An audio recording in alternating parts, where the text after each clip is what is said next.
Happy Friday afternoon, everyone. Welcome to the State Department. I know it's a beautiful day outside, so we will try not to make this a marathon. I have one item at the top. The United States firmly condemns yesterday's attack on the UAE Embassy compound in Tripoli. The United States conveys its solidarity to the embassy's personnel and to the government of the UAE.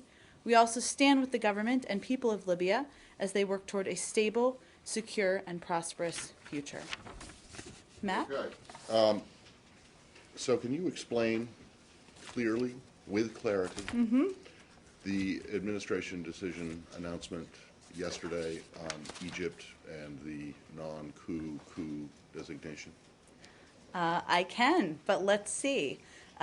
We believe that the continued provision of assistance to Egypt, consistent with our law, is important to our goal of advancing a responsible transition to democratic governance and is consistent with our national security interests. As you all know and we've all talked about, Egypt serves as a stabilizing pillar of regional peace and security, and the United States has a national security interest in a stable and successful democratic transition in Egypt. The law does not require us to make a formal determination. That is a review that we have undergone as to whether a coup took place, and it is not in our national interest to make such a determination.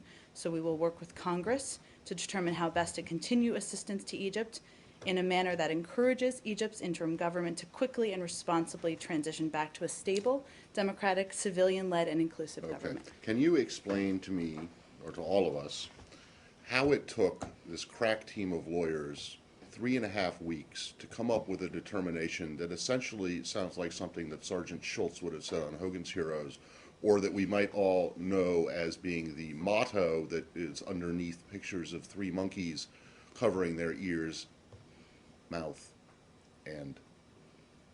I'm not a big Hogan's Heroes fan. Yeah.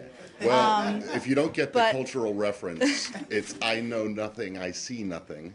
And I understood the monkey monkeys, reference. I just wanted to make sure that on Hogan's Heroes I wasn't going to follow that analogy. Okay, so how exactly? It took 3.5 weeks to come up with a decision that you're going to ignore the law. It is not ignoring the law. It was a review of what is applicable under the law, abiding by the law. We're continuing to work with Congress. This is ongoing. Obviously, our relationship with Egypt and the aid we provide and decisions over that is an ongoing process. So today is not an end. As we've talked about quite a bit in here, certainly the circumstances that have happened on the ground are very complicated, and we wanted to take the time and do due diligence to review. But there's no question that there's a larger issue of our strategic interests here and our interests as it relates to regional peace and security. Yeah, but has this ever been done? Are you aware? Surely the building is aware, if you have ever done this before. Well, since the law was enacted, can you name one time that you've chosen to basically ignore it? And also, I still didn't hear the answer to the question: is why did it take 3 weeks to come up with a determination that that you are not going that you are going to apply the law in some cases and not others, and this is a case that you're not going to apply it in? Well, I think that the American people would be appreciative of the fact that we took the time to evaluate and what is applicable under the law and take into account our important national security interests here. I'm not a historian, as we all know, and there's a lot going on here, so I certainly haven't reviewed historical references, but... well, is there a precedent for this? Do you know? I don't have any historical references to point you to, but we're obviously evaluating this as a specific situation. Okay. Is your understanding of rule, that when you use the phrase rule of law, do you understand that to mean that you apply the law consistently? Like when you tell or call on another government to respect the rule of law, do you understand that to mean that you're calling on them to apply the law consistently and not selectively? Well, when we have used rule of law, most commonly, as you know, we use it as it applies to, giving people proper charges and evaluating circumstances like I'm talking about arrests. Not in terms of a criminal defendant. I'm talking about in terms of a government playing by its own rules. Well, Matt, that is why we reviewed the law, and our legal team undertook a review, and this is an ongoing process. But what you reviewed was the actual you didn't review the events that happened in Egypt. You reviewed the law and decided that you didn't have to use, and came to this conclusion, which is mind-boggling, I think, that you don't have to use it. It's not that we don't have to use it, it's we don't need to determine, we don't need to make a public declaration about whether this was a coup or not. That is what was determined. How is it that in deciding that you don't need to make such a determination, you are not flouting the spirit of the law? Given that our legal team was an important part of this process, certainly I would refute any notion that we were flouting the law. But it is important here. I didn't say the law, I said the spirit of the law. Well, I would refute that notion. Our legal team was an important part of this process. But the context of this is certainly very important here, which is our, the stabilizing pillar that is Egypt, and the important role it plays in regional peace and stability. The reason I asked about spirit as opposed to the letter is that, like you, I've read the very short portions of the law, and it does not, you're right, it does not oblige an administration to make a determination. But it does seem that the spirit of the law and the way in which it has been previously applied was that it was implicit that an administration should make a determination as to whether a military coup occurred, and that therefore it should then decide to cut off aid. So I can see how in a narrow legalistic manner you can argue that you have obeyed the letter of the law because there is no obligation to make a determination. I do not see, nor have you explained, how what you have decided is in keeping with the spirit of the law.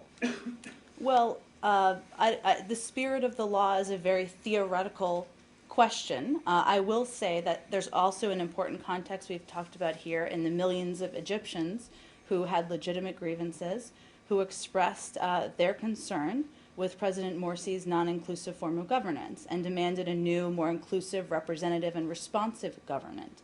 So that is an important context here too. What I was trying to answer for you is the context of how this decision was made. It's not just looking at a paragraph. Certainly abiding by our legal obligations is always a priority to the United States and always something we're focused on.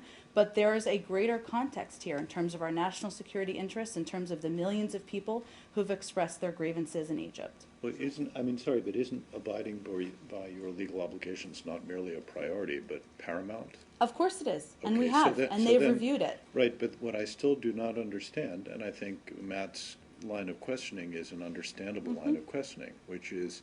Certainly wasn't suggesting it wasn't. I answered the question. But you haven't explained why this is in line with the spirit of the law, which clearly was crafted so as to require a U.S. government to cut off assistance to another country's government when its democratically elected leader was ousted in a military coup or in a coup in which the military played a decisive role. And that clearly was the spirit of the law. Why should you decide in this instance that you will not abide by what was clearly the congressional intent? Well, first let me say that obviously we are continuing to consult with Congress and have on this specific decision as well. What I was trying to provide an answer to your question was the important context, which is applicable to the spirit of what we're trying to accomplish here, which is a stable, productive Egypt. Obviously, our national security interests are at play here. The voices of the Egyptian people are at play here. Those are all factors that go into this. There's a reason I'm interested in this, and I'm less interested in the spirit of what you're trying to do here than I am in the letter and the spirit of the law. There are other ways that you could achieve what you're trying to achieve in Egypt. You could have gotten Congress to enact waiver authority so that you could issue a waiver. You could have gotten Congress to change the law in some other manner so as to provide an exception.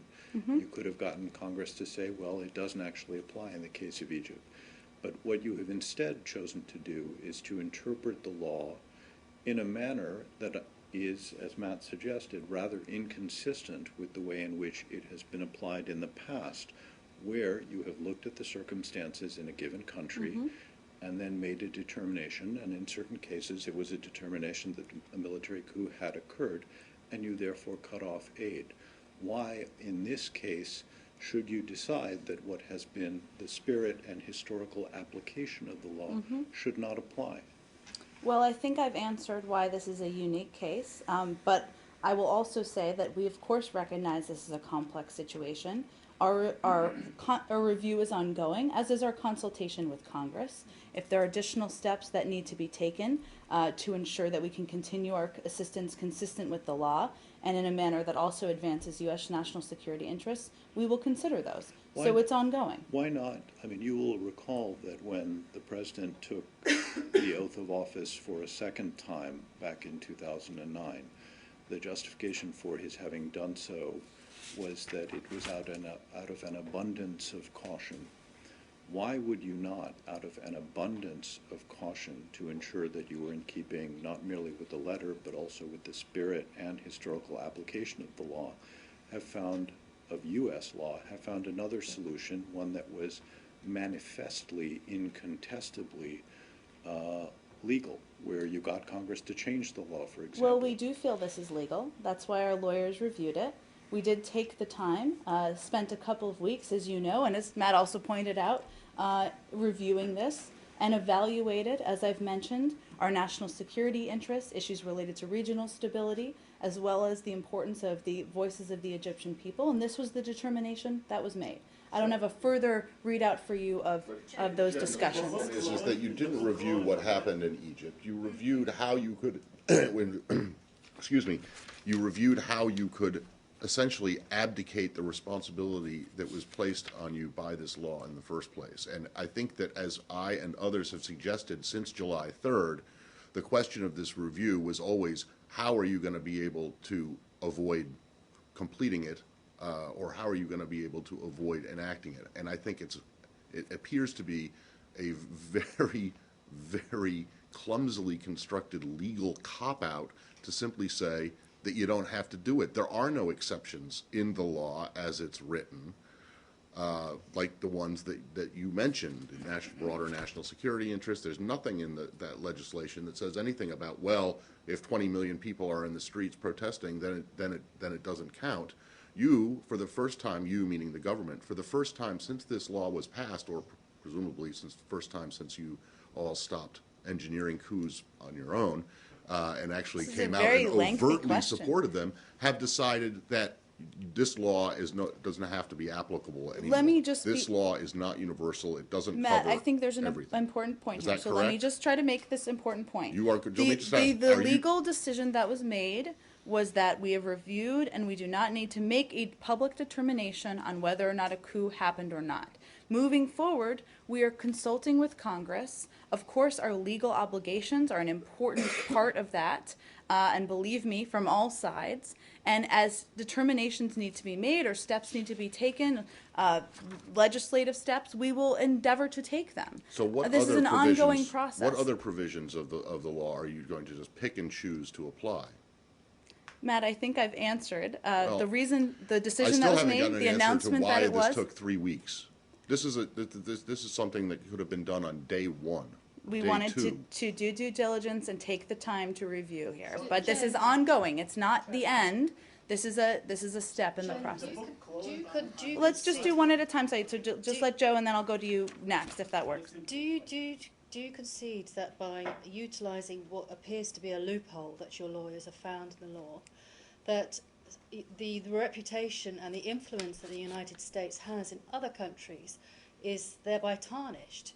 If you are going to pick and choose which situations you want to see as unique situations and therefore not applicable to the law, therefore you don't have to make a determination about whether there's a coup, a leader in any other country or military in any other country could decide that they will go ahead with removing a legitimately elected president because there's no longer this fear that the United States will cut off military and economic aid. Well, I'd first refute the notion this was a loophole. It was not. It was reviewed by our lawyers and determined that we did not need to make a decision or determination, a public determination about whether or not this was a coup.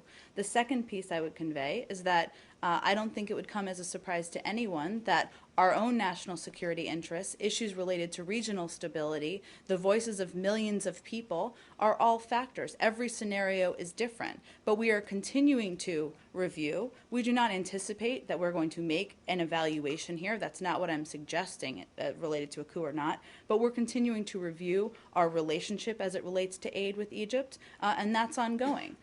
So, you know, I would convey that to anyone who has concerns about the announcement that was made. Have you made a private determination? You keep emphasizing that you do not believe that you're required to make a public determination. Have you made a private determination? I'm convinced it's the laws.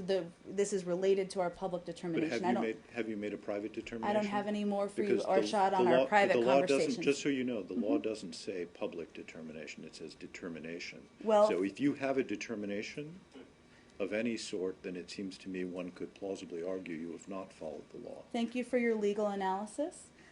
We have determined that we do not need to make a determination about whether or not this Public is a or private. yes. Senator John McCain said yesterday that there is no national security waiver in this law. Am I confused here because you keep saying that it's in our national security interests not to make a determination here? So I think there's some confusion about what we have announced. We have announced that we have determined legally we do not need to make a determination as to whether it is a coup or not a coup. Beyond that, we're going to continue to work with Congress to abide by our legal obligations. If steps are needed, we will work with Congress to take those steps. Does that mean that a determination could be made later? That is not our plan, no. So is the book closed on this determination? Well, we're continuing to review our relationship, and in any country, of course.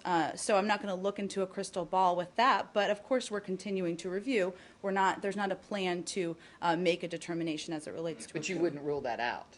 Right? It I'm could not. happen. It is not our plan. So So there conceivably could be sometime in the future, in a week, two, and so on, you come back and say it is a coup? no, that's not. So I'm actually saying the opposite book of is that. closed on that definition. It is not a coup. We have determined we're not going to make a determination. So I You have haven't determined said that one you way are or the not other. determined. Well, Matt, We it's have a determined that complicated we're not going to situation, do- an important strategic How is it the relationship. administration believes they can base a policy on pretending that something didn't happen? Matt, our policy, how does that work? our policy is based on our national security interests policy- and regional stability and many complicated factors that have gone on the ground here. We're not looking at this as a black and white case. Not looking- Point of clarification. So national security interests influenced a legal decision in this case. Our national security interests influence our policy as it relates to aid with Egypt. As you all No, know, but if a the legal determination decision. was made that this was a coup, then that would be a certain trigger. But beyond that, we reviewed the legal obligations and determined we did not need to make a determination one way or the other. No, sorry. Every time a military removes a democratically elected leader around the world and you deem that this is in America's national security interest, you're not going to call it a coup? Well, we're talking about one specific But it case, sets and a that is what precedent. is happening in But it sets a Egypt. precedent. We're looking at each case. I'm not going to predict certain cases in the future. I'm talking about specifically Egypt and the events that have happened over the last couple of months and our evaluation as it relates to Egypt. But it sets a precedent, and John McCain yesterday in Congress made very clear that this was not good for America's reputation around the world if you start deciding that the law applies here and not there. And that doesn't, I mean, you can't then go to other The countries and tell determination them was that made they as to have whether apply we the needed law. to make a determination on whether it's a coup or not a coup. We're continuing to work with Congress on abiding by our legal obligations. I'm certain Senator McCain and conversations with him and others will be a big part of that. But you just closed the book on that. I mean, what are you talking, continuing discussions with them on what? What are On you how, discussing with them? on our legal obligations On and Egypt. abiding by that moving forward. In this particular case, in Egypt's case, you're talking with them? Yes, So what are you hoping, since you have already made, I'm a bit confused. that we can continue our assistance and that it's consistent with the law. So you are talking with them on the way to continue assistance, Yep, not whether it's a coup or not. correct. That But- has been made. But John, tell us if I'm looking through the looking glass here, because you're arguing that this building has decided that for national security interests, it doesn't have to make a determination about whether it's a coup. 2 days ago, the Pentagon announced that it's not sending 4 F-16s, for which the Egyptians have already paid, but they're not doing it except because they're concerned about the situation on the ground. It's a mixed message here. Is it a I coup don't- or isn't it? I don't think it's a mixed message. I think you're combining a couple of things right now. But this is all let being me, done let me on an answer your interagency question, and then process. we can continue discussing. The law does not require us to make a formal determination as to whether a coup took place. We evaluated the F-16s and determined in that specific case it was not appropriate to deliver those F-16s. We will continue to review. I have nothing to announce for you, no predictions to make for you, but that was a specific case. What I'm saying as it relates to national security is certainly that's a factor as it relates to our overall relationship with Egypt and the role in regional stability that Egypt plays. This is a complicated situation. That's why there's a complicated evaluation. But given that the F-16s, I would assume, would not be used to drop warheads on the people who are protesting in Tahrir Square, doesn't it, in a way, endanger U.S. regional security interests when you consider the ongoing instability that is flowing out of Syria, the ongoing concerns about issues inside Iraq, and the ongoing concerns about what Iran may or may not be doing with its nuclear weapons program, for Egypt's military to not have those fighter jets to deal with these international as issues? You know, Roz, it is problematic. And usually people would assume, as Arshad suggested earlier, that if you don't send the weapons, which is the bulk of the $1.3 billion aid annually to Egypt, that you are, in fact, making this determination by your action. Well, I would caution you in reading into the F-16's decision as indicative of anything else. Obviously, the Department of Defense made the initial announcement. It is under their purview. I'm certain that factors related to security were taken into account. I would point you to them on more specifics, and we will continue to evaluate. But they specifically said, George Little specifically said on Wednesday, this was because of the concerns that we have about the political situation in Cairo, full stop. Mm-hmm. And so why is that not, in fact, a tacit admission that what happened 3.5 weeks ago, in fact, was a coup? Because we're making an evaluation case by case. That was the one case and one specific example I can point you to.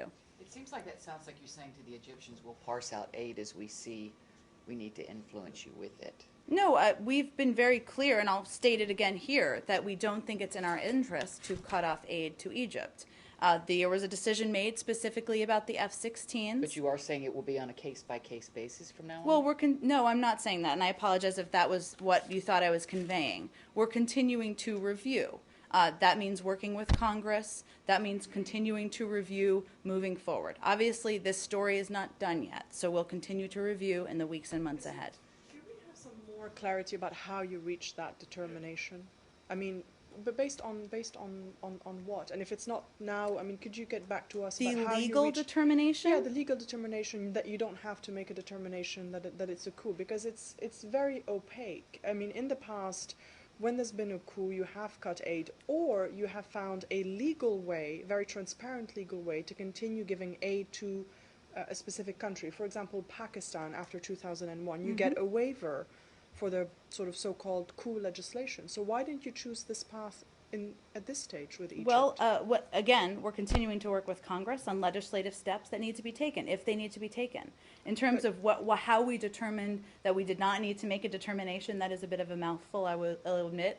I'm happy to check for you and see if there's anything else specific to provide for you on that. It certainly sounds like this review was focused on finding a way out of this,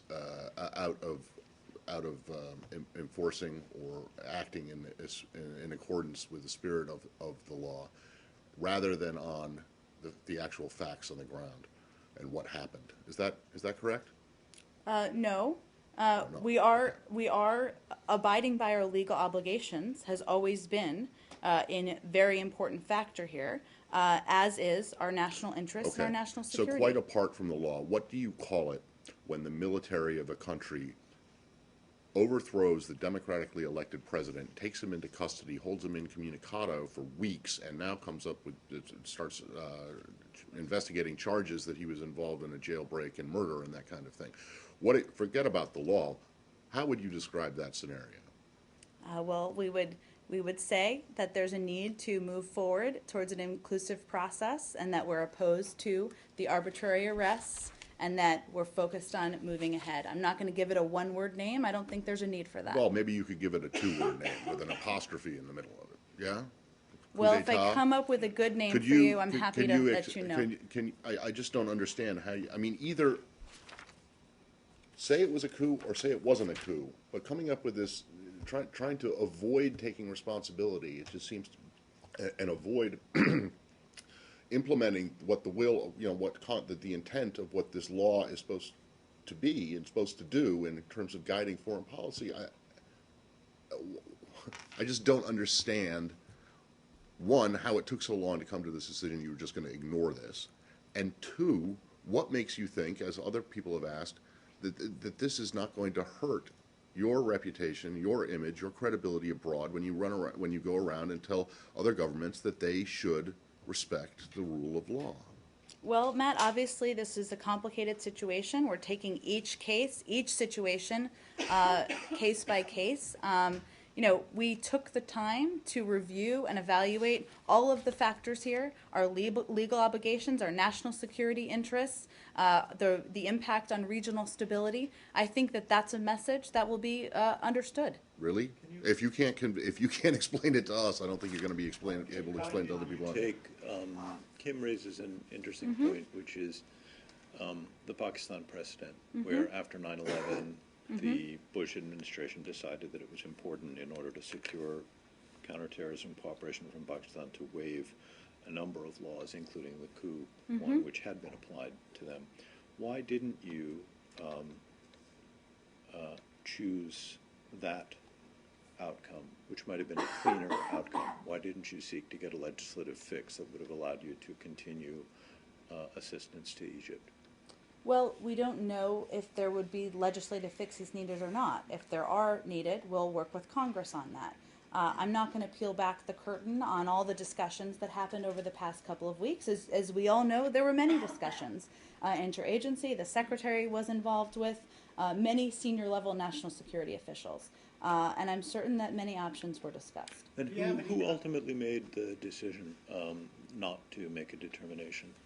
Well, obviously there's a factor as it relates to the legal component, which our legal office here played a significant role in, and certainly this was discussed and agreed to through the interagency process. But who decided? I mean, the buck stopped somewhere, as Harry Truman said, it stopped with him. Does the buck stop with the president in this case, or with the secretary, or with the acting legal advisor of the State Department, or who? Well, I'm not going to read out who was where on what and all the players involved in this. I'm not asking that. I'm asking who made the decision. This was agreed to by the national security team. Beyond that, I'm not going to. Why are you afraid to say who made the decision? I'm not afraid of anything, Arshad. I'm just not. I'm not getting into more specifics than that for you. No. I don't like wolves, but I'm not afraid of them. Could you comment on the list of charges that were levied against Morsi? I'm sorry, can you say it one more time? The list of charges. Morsi was charged with conspiring with Hamas. He was charged with break and murder and all that stuff. Could you comment on that? Sure.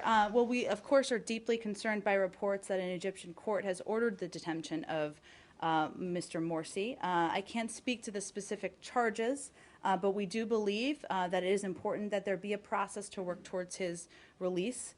Clearly, this process should respect the personal security of him and take into account the volatile political situation in Egypt, and that's where our focus is. I know we've asked this question time and again. Do you know anything about his whereabouts? Are you asking about where he is? I don't have any more for that on that for you. Are you interested to know what kind of, what is his status, whether he's alive or dead?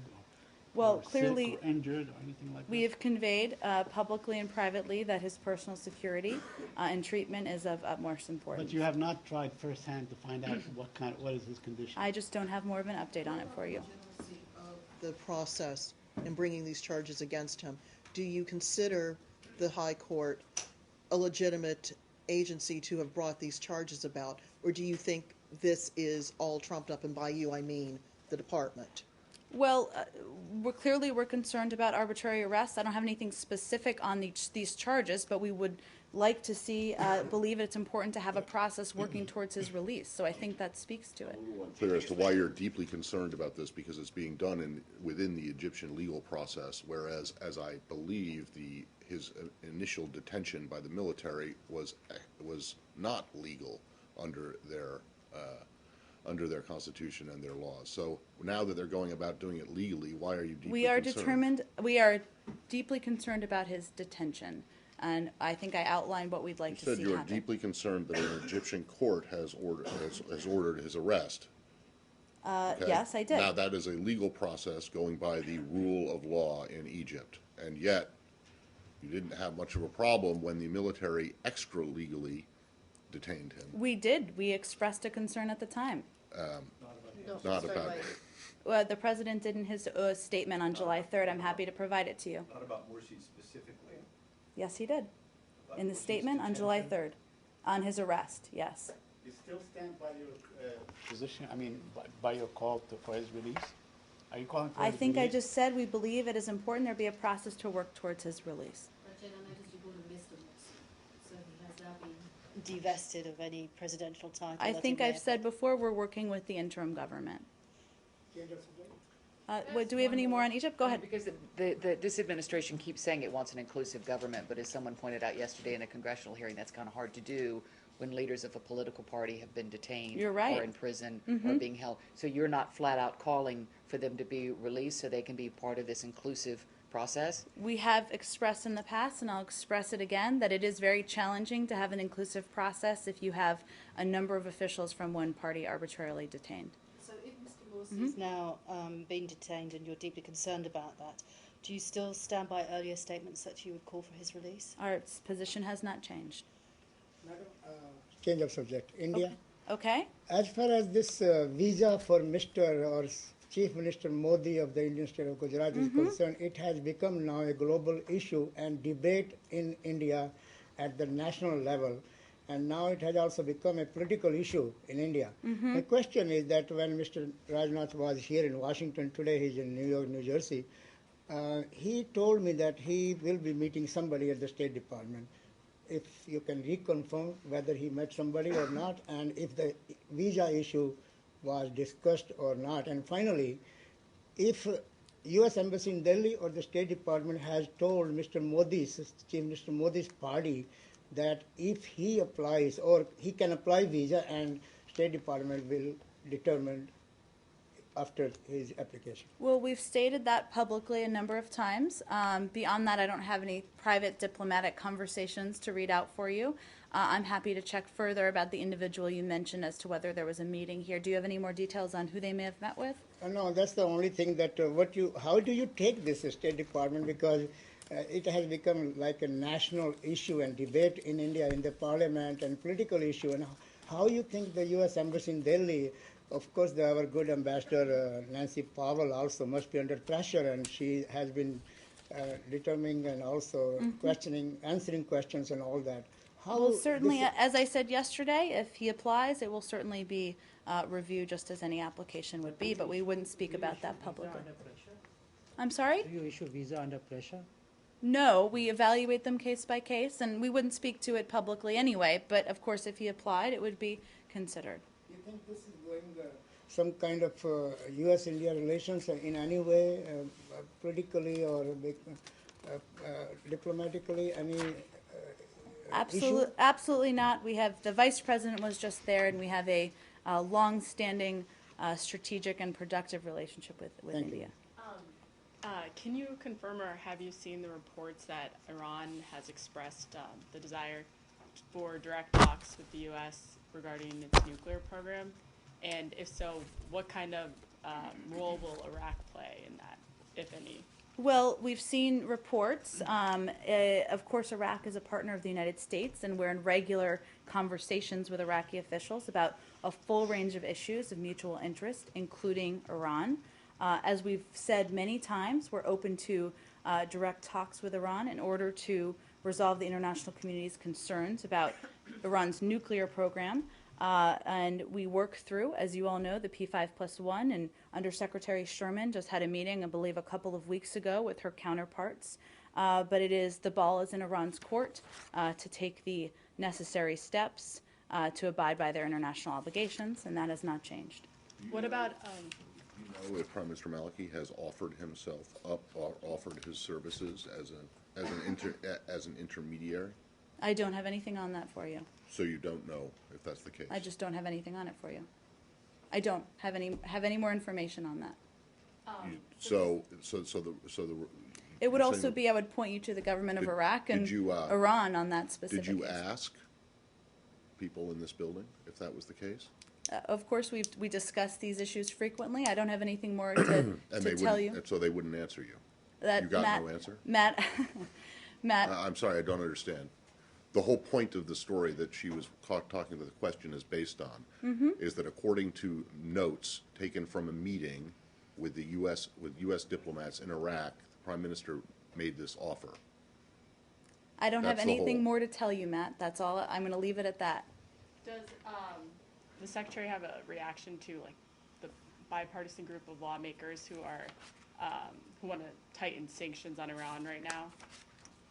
Because I think there's reports that I know there's been legislation out there. I don't have any more specific reaction. We wouldn't comment on draft legislation. is that something that the Secretary would encourage, or Obviously, we have a Discourage. series of sanctions that we've put in place as it relates to but Iran. tightening them at this time? I just don't have any more for you on that. Comment on draft legislation all the time. I don't have any comment on You the don't have any specific, comment on that specific draft legislation? case. I would just say that obviously the Secretary's position is what I just conveyed, which is that the ball is in Iran's court. We've continued to put in place crippling sanctions on Iran, and we are, working through the P5+1 I mean, process. just to put a fine point on this, you do comment on draft legislation all the time. In fact, your colleague, Ms. Harf, talked about draft legislation in the House that would gut the foreign affairs budget. She called it, it would be catastrophic or something like that. So let's not say that you don't comment on Okay. draft legislation. Can I go to Middle East? Sure. I wondered if you had any update on when the talks might be starting? I have nothing to announce today. We remain in touch with both sides. We're working to finalize plans for the meeting in Washington, but I have no announcements for you. So there are rumours that Tzipi Livni and Saeb Erekat are already both in town. I don't have any confirmation of that. I don't know what their travel plans are, but we are still working to finalize So you're plans. hoping it could be next week, early next week? Well, when the Secretary made his announcement last Friday, he said next week or the following. So we're working to finalize that, but don't have any announcement today. Could you explain to us one more time what the Secretary meant by calling countries referring to Israelis and Palestinians? He did Both not mean to countries? imply a change in policy. Obviously, you know what we're working towards here, Saeed, but he did not mean to imply anything by it. What is the reaction, whether in this building, or are you getting a lot of reaction or a lot of flack, whatever? Not that I'm aware of, So Saeed. it did not cause any ripple effect? or Not that anything? I'm aware of. So it's easy to recognize the Palestinians as a country, you see? I mean, it I can be know, done I quite understand. I easily. know you all talked with Marie about this just yesterday. This was basically a slip of the tongue. I'm saying he was not conveying a change in policy, which I know is what you all strive to report on. Well, I know, but so it was a mistake, basically. Why is it so? I mean, the guy's human. It's not as if he never makes a mistake in his life. I know, mean, maybe that's this- true. He so is this was- human. He's so- working very hard. So this was basically just a slip up. Yeah. Matt, I wouldn't even characterize it that way. I think this has Less than been a slip. more made of it than is necessary. Also, the Israeli press is saying that Mr. Netanyahu promised Mr. Kerry that they will only issue permits for 1,000 units in the settlements while the talks are ongoing. Could you confirm or deny that? I'm not going to speak to private conversations. I'd point you to the government of Israel on that. You know our position on settlements. That hasn't changed.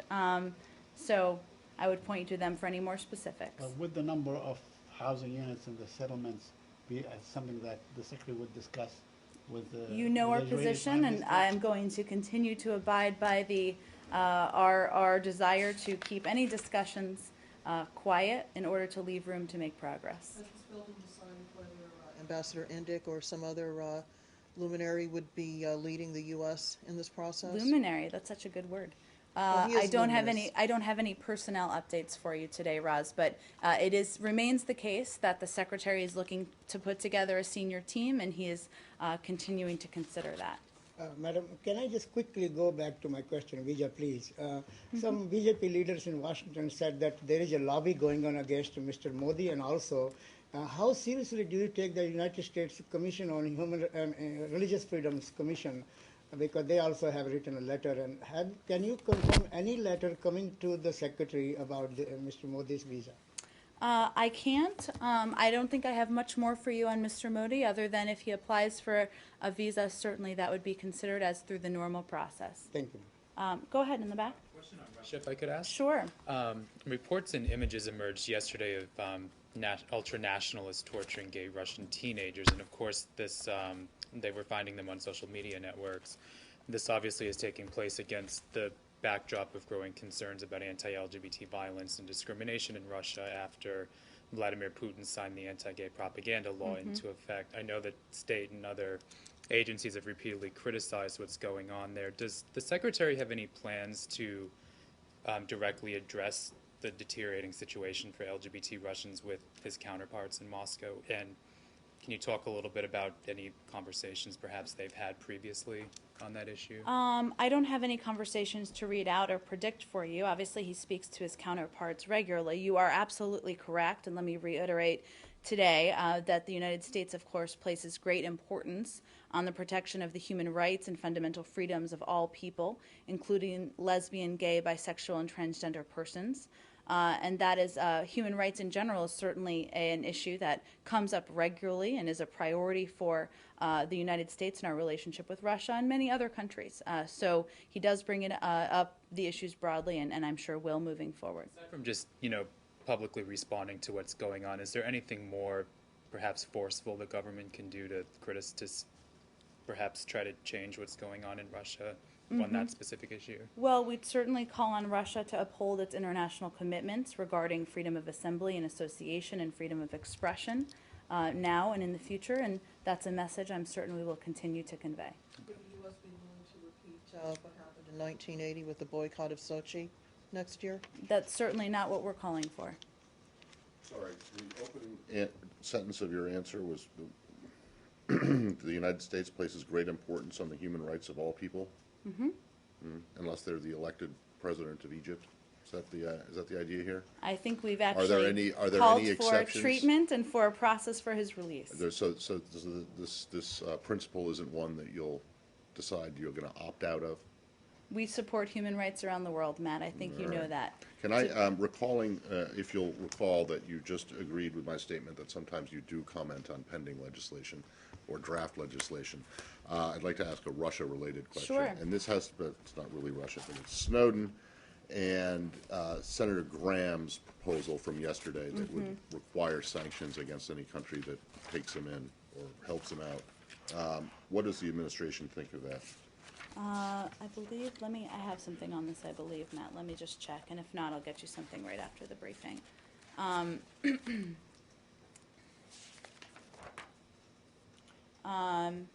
Well, in this case, we have not seen the text of the proposed bill, but we feel that in general, legislation imposing sanctions under these circumstances would not be helpful. And is that because you believe that it should be the executive branch's prerogative to do this if and when you see fit? Sanctions? Yeah. Well, I'm not going to make a prediction Well, I mean, about you any said- step we may or may not take. We just I don't think this is understand that. particularly helpful. Well, I understand that, but I understand what you're saying. I would echo the why do you not think it's helpful, but also, I mean, is it a general objection that you don't want Congress legislating foreign policy? I don't believe so. I'm not sure where you're going with this. I'm just asking. I mean, if the objection is only that this is unhelpful, this specific thing is unhelpful, can you explain why you think it's unhelpful? But in general, the administration and past administrations have resisted attempts by Congress to legislate foreign policy. Well, And so I'm wondering if your objection to this is related to that. Our focus in this specific case, as you know, is having Mr. Snowden return to the United States, and we still feel Russia has the opportunity to do that and to take the right steps. Right. Beyond that, I just don't have any more evaluation or analysis No, for but you. I'm talking about Senator Graham's proposal. I just don't. I don't have anything more on Because that it's, for you. but it says you think that, you said that you think it's unhelpful, right? Okay, so why is it unhelpful? Or is it just more broadly, there's an objection because it would be Congress legislating the executive branch's ability to conduct foreign policy? I'd have to talk more to our legislative team, Matt. I just don't have any more specifics than what I offered. Because it seems to me that these days, or nowadays, after yesterday at least, that it doesn't really matter what Congress enacts into law because you can just choose to ignore it if you feel like It certainly does matter. That's why we're continuing to work closely with them on Egypt. I knew you were going somewhere. No, with it. I wasn't. That just occurred to me at the very Joe? end. I have a question on Sudan and South Sudan, if Okay. possible. Obviously, there's been, I've seen the statements you put out in last couple of weeks, notably day before yesterday about the South Sudanese president sacking his cabinet, and then there's been some concerns about what's happening in Jonglai. I just wondered if you could update us on where we are with getting a new special envoy. I don't unfortunately have an update for you or any personnel announcements today. This is a priority of the secretaries. As you know, he met with officials when he was in Ethiopia, and this is an issue that he continues to discuss and has a history on, actually. And I know he plans to. I don't have an update on any announcements, I though. mean, if the longer it takes, presumably the harder it becomes for you to have very strong influence on the events that are happening in South Sudan and Sudan. I think the secretary has been evident, and by his public comments as well, is very focused on putting a senior level team in place in all of our bureaus, and this certainly would be applicable to that. And how concerned are you about what's happening in South Sudan, which after all the United States was the main backer for the birth of this newest nation, and it seems after 2 years, you know, there are real concerns about human rights violations, and also, you know, with the president sacking his cabinet, so that political upheaval as well. We are deeply concerned. I know we put out a statement, I believe, yesterday on this, by the risk to stability, as you mentioned. The secretary, I'd have to check if he has, but he was scheduled to speak with President Kiir today, so we can venture to get you an update on that. But that, of course, speaks to how important and concerned we are. When Joe talks about making the situation tougher the longer that there is no special envoy, there's also still the outstanding issue of the sharing of oil revenues, which primarily derives from South Sudan.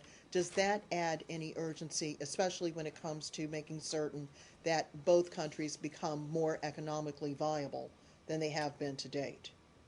Well, certainly as part of our conversations, we urge Sudan to reverse its decision to stop the flow of South Sudanese oil transported via Sudan's pipeline. We also urge both Sudan and South Sudan to fully and immediately implement all of the September 27th cooperation agreements without preconditions. This is an issue that has come up in conversations in the past and is one we're continuing to press. And we certainly recognize the importance and the impact on economic stability. Can we go to Syria? Sure. Do you have any update on the team that went to Damascus and left? They just left her to The to UN investigate- team you're yeah, the referring UN to? team, right. I don't have any update on that. I would refer you to the UN for any update on that. Okay, is there any change in policy as a result of the secretary's meeting with Jarba and others among the leadership of the Well, opposition? as you know, we continue to expand our assistance to this Supreme Military Council. We're not going into every detail of that, as you all know, and we continue to discuss additional options. I don't have any new announcements for you today, but certainly the Secretary felt, as he said, as he came out of the meeting, that he had a very productive meeting. He reiterated the ongoing commitment of the United States to help end the bloodshed. He reiterated our commitment to help continue to strengthen the Syrian opposition. They discussed, a big portion of the meeting was focused on the discussion about a political transition and the role Geneva could play, and they agreed that continuing to plan for Geneva is something that they'd be amenable to. Do you feel that the leaders that the Secretary met with yesterday could actually be the representatives of the opposition in a Geneva conference? They discussed planning for a Geneva conference. I don't want to get ahead of who the representatives would be, but certainly that would be a decision we'd work through with the opposition. Thanks, everyone. Wait, wait, wait. Oh, sorry. I just want to go back to, I want to make sure I gave you the Sure. opportunity to answer, if you could, as to why Senator Graham's thing is unhelpful. I think I might just have gone off. Is that it? That's all I don't you have to any say? more analysis. I will venture to get you more before the All end right. of the day. Yeah, please do from Absolutely. from, I'm happy from to. the legal office. Yes. And at the same time, you can ask them to try and come up, try and explain further their rationale and their thinking behind deciding to ignore. I will let you know Applicable early before law. this beautiful day is ended. Just to follow up on a question that I asked yesterday, we went through the ARB report and there's no record of a medical plane being sent to Benghazi to rescue survivors. Why is that? Well, first, let me just start by saying it's offensive that there's any implication that we didn't do everything possible to provide all the assistance that was possible on the ground. There were 2 references in the ARB report to planes. Let me just make sure everybody has those. On page 27, it notes that 2 U.S. Air Force planes were sent from Germany to Tripoli to provide medical evacuation support for the wounded who were treated en route by military doctors and nurses. Also on page 37, the report outlines the care provided by Embassy Tripoli staff, including the invaluable guidance from the nurse, as well as a consular officer who donated blood on the spot to help save the life of a wounded colleague. I also have an additional update. Upon notification of the attack from the Benghazi RSO, Embassy Tripoli set up a command center and notified Washington.